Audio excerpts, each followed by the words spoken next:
हमारी हीरोइन जब सैथा को देखती है तो वो जमीन पर बहुत जरा मुश्किल हालत में था और वो प्रिंसेस उसके पास बैठी हुई थी। तो हमारी हीरोइन कहती है तुम अभी उससे दूर हट जाओ, लेकिन वो कहती है एक मिनट रुको, तुम लोग इसके करीब मत आना, अगर ऐसा हुआ तो बहुत मसला हो जाएगा। तो रायन कहता है क्या। और जब वो सिचुएशन को देखते हैं तो वहां पर हर के ही उसका मैरी था और उसने अपने मैजिक सर्कल वहां लगाए हुए थे। वो कहता है ये सिचुएशन, यहाँ पे हर कहीं मैजिक सर्कल क्यों है, क्या ये मिरर के बने हुए हैं। तो वो प्रिंसेस कहती है जी बिल्कुल ऐसा ही है, यहाँ पर अचानक धमाके होना शुरू हो गए और उसकी वजह से ये डिवाइसेस एक्टिवेट हो गई। लेकिन जब सब लोग पैनिक कर रहे थे और सबको लगा था ये सब कुछ खत्म हो जाएगा और हम लोग मर जाएंगे, लेकिन तभी मैंने उसको कहा हमें छोड़ दे और हम यहाँ से भागना होगा, लेकिन उसने अपना मैर एक्टिवेट किया और हर कहीं मैजिक सर्कल बन गए और उसके बाद उसने सबको बचा लिया। लेकिन उसने कहा कोई भी किसी चीज को टच ना करे और ऐसे करने से टाइम स्टॉप हो जाएगा, लेकिन उसकी हालत खुद बिगड़ गई। तब हमारी हीरोइन उसके पास आती है, वो कहती है प्लीज तुम ठीक तो हो ना सहता। तो वो कहता है हाँ ये मैर है, लेकिन मुझे लगता है मैंने कुछ ज्यादा ही कर दिया है और ये ज्यादा देर टिक नहीं पाएगा। तो रायन कहता है हमें इस जगह को छोड़ के जाना ही होगा, सब लोग यहाँ से निकलो। तो सब लोग वहां जा रहे थे। तो हमारी हीरोइन कहती है मैं चेक करती हूँ कोई पीछे ना रह जाए। तो तब वो प्रिंस कहती है ठीक है मैं भी आपकी हेल्प करूंगी बिलीवर को कंट्रोल करने में। तो वो लोग उसकी तरफ देखते हैं, वो कहती है क्या अब मैं इतनी भी शेमलेस नहीं हूँ कि आप लोग की हेल्प ना कर सकूं। तो तभी वहां पर धमाका होता है, लेकिन रायन उसको रोक लेता है। तो वो कहता है सिस्टर इन ला अगर कोई नहीं बचा तो हम लोग यहाँ से निकल जाए, मेरी पावर थोड़ी रह गई है। तो वो कहती है हाँ हाँ लेकिन मुझे हर कॉर्नर को चेक करना होगा। लेकिन तभी वो रुकती है, वो कहती है एक मिनट, एक जगह तो रह ही गई, कुछ लोग वहां पर है। तो वो कहता है क्या कौन सी जगह। तो हमारी कहती है जहां पे मैंने कपड़े बदले थे ना वहां पे दो लड़कियां थी, मुझे लगता है कि वो जगह छूट गई है। और वो जगह वो तो केव मैम के हिसाब से बिल्कुल कॉर्नर में थी, उसको तो नोटिस किया ही नहीं था उसने। वो सोचती है अगर वहां पर कोई हुआ तो वो जल्दी से भाग के वहां जाती है। वो कहती है मैं खुद चेक करके भी वापस आती हूँ। वो कहता है क्या आप अकेली जा रही हैं। तो हमारा नाइन कहता है आप उनको अकेला क्यों नहीं छोड़ देती, वो खुद भी भाग सकती हैं। तो हमारी नाइन कहती है नहीं मैं उनको अकेला नहीं छोड़ देती, मैं उनको अकेला कैसे छोड़ सकती हूँ, अगर उनको कुछ हो गया तो ये मेरी जिम्मेदारी है। तो रायन कहता है लेकिन वो वही नहीं थे जिन्होंने आपको सेक्रीफाइस करने की कोशिश की थी, उनको बस अकेला छोड़ दें। तो वो कहती है तुम तो बिल्कुल इस वक्त ड्यू की तरह बात कर रहे हो, लेकिन कितने जालिम हो। तो वो कहता है क्या अच्छा तो आप स्टोरी की बात कर रही हैं। तो वो जल्दी से भागते हुए कहती है तुम चले जाओ, मैं उनको देखूंगी और फिर तुम्हारे पीछे आ जाऊंगी। लेकिन वो आगे भागी जा रही थी और तभी उसके पीछे रायन भी उसके साथ आ गया था। तो वो कहता है सिस्टर इन लॉ आपको फिक्र करने की जरूरत नहीं है, मैं आपको साइड से हैंडल करूंगा, अगर यहाँ पे कुछ हुआ तो मैं अपनी पावर यूज कर सकता हूँ। तो वो कहती है अच्छा ठीक है। तो वो कहता है चले हम लोग अपनी फुल स्पीड पे जाएंगे, मैं आपको कवर करूंगा। और तभी वहां पर धमाका होता है, लेकिन रायन उसको संभाल लेता है और हमारी हीरोइन बहुत तेज से आगे जा रही थी और तब उस रूम में पहुंचती है। वो कहती है देखा यही है वो रूम, लेकिन वो रूम पूरा का पूरा खाली था। वो कहती है ऐसा लगता है वो लोग यहाँ से जल्दी निकल गए। वो कहता है चलो अच्छा हुआ, कम से कम वो निकल तो गए। तो तब वो तो बिल्कुल पत्थर का बन गया था। वो कहता है मैंने अपनी सारी स्ट्रेंथ यूज कर ली है, अब मेरे पास कोई पावर नहीं बची। वो कहती है क्या। तो वो वहां पे बेहोश रहता है। वो कहती है आखिर तुम अचानक इतने वीक कैसे बन गए। वो कहता है मैंने इतना काम किया, अब ये तो अनफेयर है ना। वो सोचती है अब मुझे क्या करना चाहिए, मेरे पास तो इतनी पावर भी नहीं है कि एक इंसान को अपने कंधे पे लेके जाऊं, लेकिन मुझे यहाँ से निकलना होगा। तभी वहां पे फिर से धमाका होता है। तो वो कहती है लेकिन अगर ऐसा हुआ तो हम लोग तो यहाँ पे मर जाएंगे। तब वो पीछे मुड़कर देखती है और कहती है प्लीज कोई तो यहाँ पर आओ, हमें बचा लो। और तभी वहां पीछे शुक्रीम खड़ा था, उसका घोड़ा जो कि हाइब्रिड था। वो कहती है क्या शुक्रीम। तो राइनोस की तरफ देखता है तो घोड़ा वो भी देख के कहता है क्या आप लोग यहाँ पे क्या कर रहे हैं। तो तभी वो कहती है शुक्रीम। वो कहता है मैंने आपको ढूंढा लेकिन आप यहाँ पर छुपी हुई थी, चले मिल तो गई। तो रायन कहता है ये घोड़े से बात कर रही है। तो तभी वो उसकी पीठ पर सवार हो गए थे दोनों के दोनों और तब वो उनको उस केव से बाहर ले आया था और वो जगह पूरी की पूरी ढह गई थी। तो रॉयन सोचता है चलो हम बच तो गए। तो हमारी कहती है गुड जॉब शू क्रीम।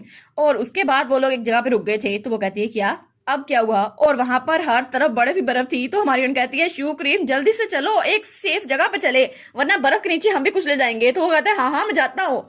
और उसके बाद वो लोग एक सेफ जगह पे पहुंच गए थे। तो हमारी कहती है जो सेफ जगह तुमने चुनी है वो ये है। और चर्च ऑफ हैप्पीनेस का मीनार पूरी तरह बरीड हो गया था और वहां पर सिर्फ एक घर बचा था।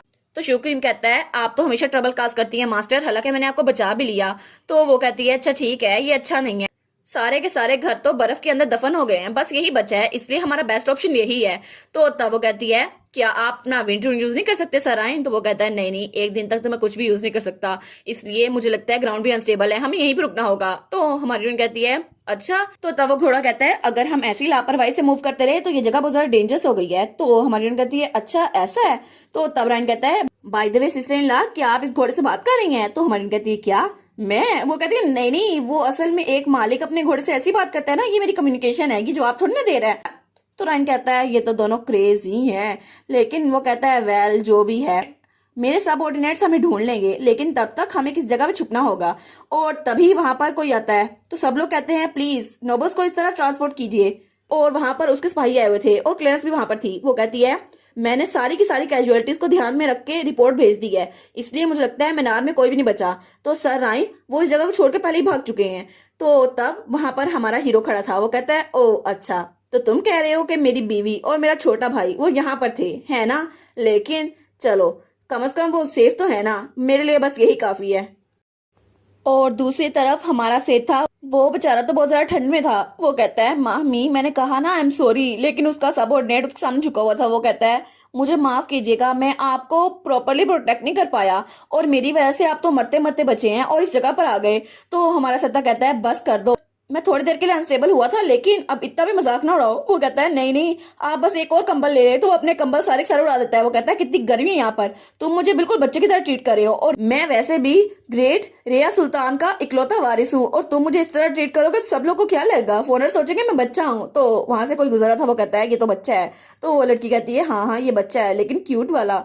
तो तभी वहां पर कोई आता है, कहता है एक्सक्यूज मी। तो हमारा सत्ता कहता है क्या अब ये कौन आ गया? तो वहां पर हमारा एम्पर था। वो कहता है लॉर्ड सेटा, क्या अब आप पहले से अच्छा फील कर रहे हैं?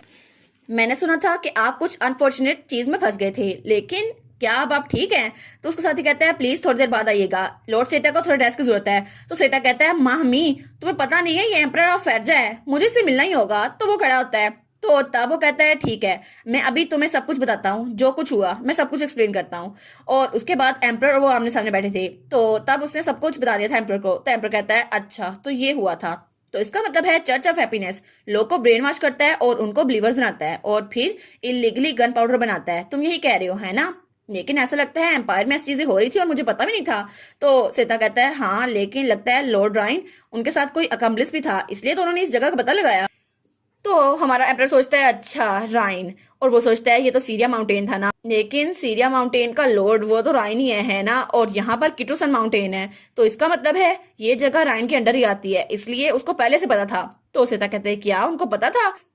तो हमारा एम्परर कहता है एनीवेज चलो जो भी हुआ उसको हम ग्रेजुअली खुद ही कर लेंगे, इसलिए मैं आपका शुक्रिया अदा करना चाहता हूँ, क्योंकि मैंने सुना था आपका मेयर ऑलमोस्ट बरज़क हो गया था, आप बिल्कुल पागल होने वाले थे। तो वो कहता है ओ अच्छा। तो तब अपने मेयर को देखकर सोचता है हाँ मैं पागल होने ही वाला था, लेकिन मेरा मेयर स्टेबलाइज हुआ साशा की मदद से। तो एम्पर कहता है क्या साशा? तो वो कहता है नॉर्मली मेरा मेयर इतनी देर तक टिकता नहीं है, लेकिन अगर साशा इसको टच कर ले तो ये जल्दी स्टेबलाइज हो जाता है। तो तब वो कहता है मैंने कहा भी था कि उसको अपने साथ रिया ले आऊं, लेकिन उसकी पहले से शादी हो गई है। हालांकि फायजा में पोलीगैमी परमिट नहीं है, लेकिन फिर भी मैं चाहता हूँ उसका हस्बैंड मेरे साथ मेरे मुल्क में चले, फिर तो वो मेरे साथ रह सकती है ना, उसकी वजह से मेरा मैरिज स्टेबलाइज हो जाएगा। तो हमारा हीरो जलस करते हुए कहता है वो मैं हूँ। तो वो कहता है क्या तुम कौन हो? तो हमारा हीरो कहता है मैं हूँ साशा का हस्बैंड, वो मैं ही हूँ। तो वो तो बिल्कुल पत्थर का बन गया था। तो सैथा कहता है क्या साशा एम्प्रेस है? तो एम्पर कहता है ऑफ कोर्स, और वो उसको पत्थर का छोड़ के ही बाहर निकला गया था। वो कहता है बस मुझे अब तुम्हें ढूंढना होगा साशा और मेरे प्यारे भाई। तो तभी क्लेरिस उसके पीछे आती है। वो कहता है क्या तुम्हें उनके एस्केप की कोई खबर मिली? तो वो कहती है हाँ ग्राउंड अभी अनस्टेबल है, लेकिन एंट्री मुश्किल हो जाएगी, इसलिए मुझे लगता है वो लोग वहीं पे कोई छुपे होंगे।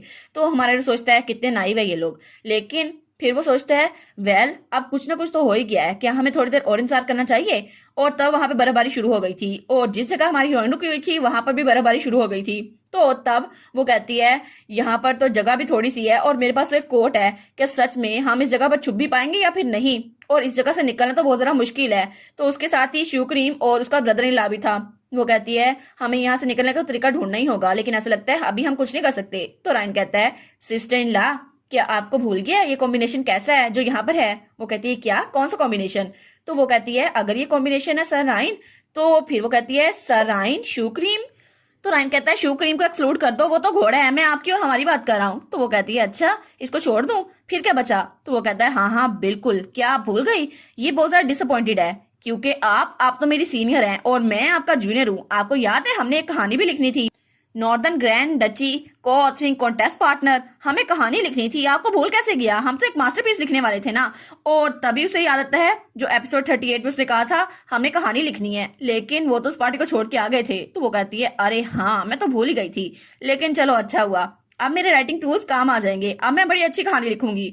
तो वो कहता है ये देखे ना मैं इस पेपर को यहाँ पर लेके आया हूँ और ये देखे मेरे पास सब कुछ है। वो कहती है वाह। तो वो कहता है ये सारी की सारी सेथा की मेहरबानी है। तो सेथा कहता है क्या मेरी बात कौन कर रहा है? तो वो कहता है हम इसकी हेल्प नहीं कर सकते, लेकिन ऐसा लगता है इस आइसोलेटेड सिचुएशन में हमें कहानी लिखने के अलावा कुछ नहीं करना चाहिए। तो वो कहती है हाँ हाँ मैं भी इसकी हेल्प नहीं कर सकती।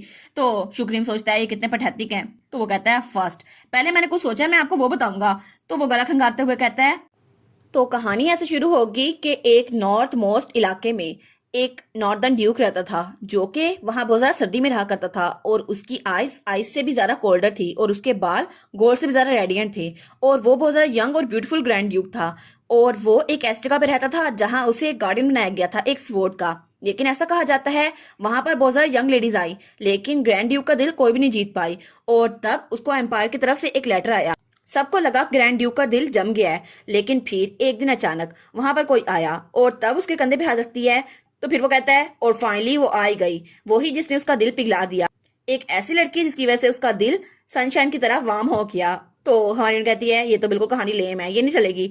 तो वो कहता है लेकिन क्यों? तो हमारी कहती है प्लॉट तो बहुत ज्यादा प्रिडिक्टेबल है, कोई भी बता सकता है, ऐसी स्टोरी तो बहुत ज्यादा चलती है। और तुम्हें क्या लगता है नॉर्दर्न ड्यूक गार्डियन स्वॉर्ड का कोई मालिक होगा? नहीं नहीं नहीं, ऐसा नहीं हो सकता, और उसको तो ब्लैक बाल होना चाहिए, ऐसा कैसे हो सकता है? वो कहता है लेकिन ये तो रेयर टाइटल था ना, और मैं ही तो गार्डियन स्वॉर्ड का मालिक हूँ। तो वो कहता है लेकिन फिर भी आपको स्टेरियोटाइप छोड़ देने चाहिए, क्या पता नॉर्दर्न ड्यूक मेरे जैसा भी हो सकता है ना, आखिर वो काले बाल और लाल आंखों वाला क्यों होगा? वो कहती है छोड़ो इस बात को, मैं तुम्हें कहानी सुनाती हूँ। तब वो अपनी कहानी शुरू करती है। वो कहती है कहानी शुरू होगी कि एम्पायर के नॉर्दर्न मोस्ट इलाके में एक ऐसे इलाके में एक ऐसा इंसान रहता था जहां पर बर्फ कभी नहीं पिघलती थी, जिसके बाल इबोनी से भी ज्यादा ब्लैक थे और जिसकी आंखें खून से भी ज्यादा सुर्ख थी। और तब वो बहुत ज्यादा स्ट्रॉन्ग और ब्यूटीफुल ग्रैंड ड्यूक था। तो हमारा रायन कहता है हाँ हाँ ये तो आप बता चुकी हैं। तो वो कहती है हाँ लेकिन फिर भी आखिर किसी वजह से वो अवेंजर बन गया, उसको किसी बात का गुस्सा था, इसलिए वो अपनी स्माइल के पीछे एनिमीज को धोखा देता रहता था, लेकिन असल में वो अपने रिवेंज की तैयारी कर रहा था और वो उस जगह पर अकेले रहा करता था। लेकिन वहां पर अचानक एक दिन कोई आया, एक ऐसी लड़की जिसकी ब्लू आईज थी और जिसके ब्लॉन्ड बाल थे। तो रायन कहता है एक मिनट एक मिनट एक मिनट रुके, आप एम्पर को लड़की क्यों बना रही हैं? आखिर एम्पर मेरा भाई है, आप उसको लड़की कैसे बना सकती हैं? वो कहती है नहीं नहीं ऐसा हो भी तो सकता है ना, फीमेल एम्पर भी तो हो सकती है। वो कहता है नहीं, इस कहानी को बहुत जरा बुरा लोग समझेंगे, मुझे नहीं चाहिए ये कहानी। तो फिर वो कहता है सिस्टर चलो छोड़ इस बात को, हम ऐसा करते हैं कि हमें एक रियलिज्म स्टोरी बनानी चाहिए और सबसे पहले हमें वो स्टोरी लिखनी चाहिए। वो कहती है अच्छा ठीक है ऑल राइट, हम एक रियलिस्टिक स्टोरी बनाएंगे, एक ओरिजिनल स्टोरी। और ये आइडिया मेरे दिमाग में बड़ा अच्छा आया है। तभी वो कलम पकड़ती है और कहती है ठीक है मैं इसको लिख के रहूंगी। और तब वो स्टार्ट करती है और कहती है ठीक है बस ये कहानी मेरे दिमाग में आई है और यही कहानी हम फाइनलाइज करेंगे। और तभी वहां पर अपने घोड़े पे बैठ के कोई आ रहा था और वो था हमारा एम्पर। वो कहता है फाइनली तुम लोग मुझे मिल ही गए, और वो उनके घर की तरफ भाड़ा था जहां पे वो दोनों रुके थे। और वो तो बहुत ही ज्यादा गुस्से में था। वो कहता है इतनी देर तुम लोगों ने मुझे इतनी देर इंतजार करवाया और मेरा भाई और मेरी वाइफ मुझे छोड़ के यहाँ पे आ गए हैं, लेकिन तुम लोग यहाँ से निकले क्यों थे? और वो कहता है इनको तो मैं सबक सिखा के रहूंगा, बदतमीज। और इसी के साथ ये वाला पार्ट यहाँ पर ख़त्म। तो आप लोग बताइएगा आपको ये पार्ट कैसा लगा। प्लीज़ लाइक करिएगा, कमेंट करिएगा और शेयर करिएगा। और जो न्यू व्यूवर्स हैं काइंडली वो चैनल को सब्सक्राइब कर दें। और पिछली वीडियोस का लिंक आपकी स्क्रीन पर नज़र आ रहा होगा, तो काइंडली उनको भी चेकआउट कर लें। Thank you so much.